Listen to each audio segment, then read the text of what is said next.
this is a big night, and it could be a legacy reshaping night for LeBron James, going for his 4th championship, his first as a Laker. The talk about the legacy is everywhere, and LeBron is well aware of that.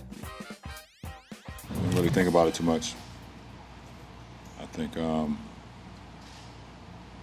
story would be told how it's supposed to be told, and be written how it's supposed to be written, but I don't live my life thinking about legacy. What I do off the floor is what means more to me than what I do on the floor. All right, so we shall see. Here he is. Jalen Rose is ready to go, starting what could be a very big day. Let me ask you, because you and I have had these kind of conversations for 20 years, what is at stake, legacy-wise, for LeBron James tonight? A lot of people feel like LeBron James is the greatest and most accomplished basketball player of all time. I'm not one of those people.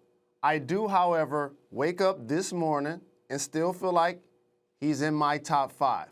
But once he wins the championship this weekend, he's going to officially pass on my list my childhood idol, Earvin Magic Johnson.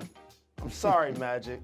I remember when you jumped center as a rookie and had 40 points in a triple-double and the 5 championships and the baby Scott Hook at Boston. I remember all of that. But LeBron James has elevated himself, Greeny, and he deserves that. He's the modern-day version, in my opinion, of Magic Johnson. I always wondered who would, quote-unquote, be the next Magic, and I'm talking about on the floor, off the floor, as an entrepreneur, as a leader, as a personality.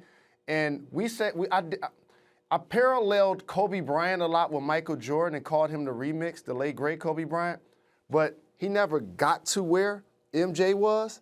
LeBron, I see him getting to where Magic was, and it's really refreshing.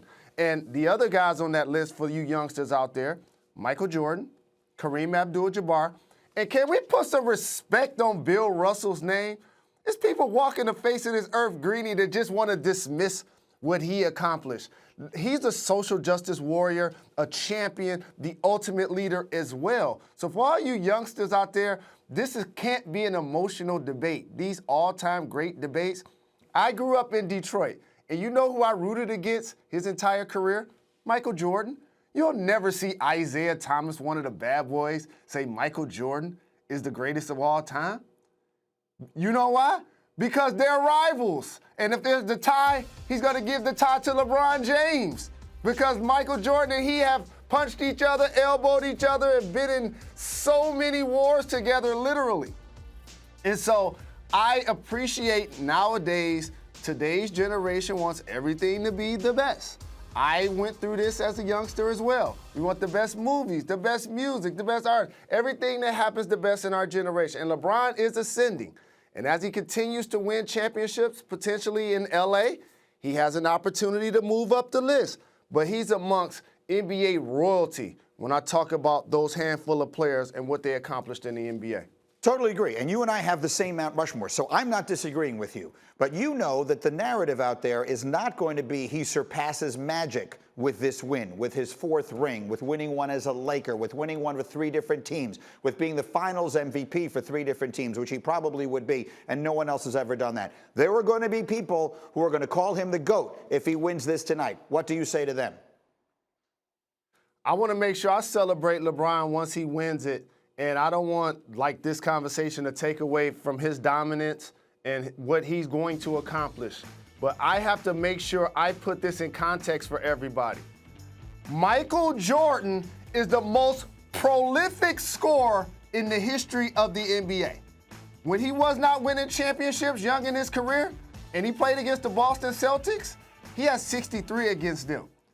He became the best player in the league. And when he started winning championships, he has 2 separate three-peats. 2 separate three-peats. And also, he's the best lockdown defender in the history of the NBA. All defense, all NBA first team. Like, these aren't things that you can argue or dispute.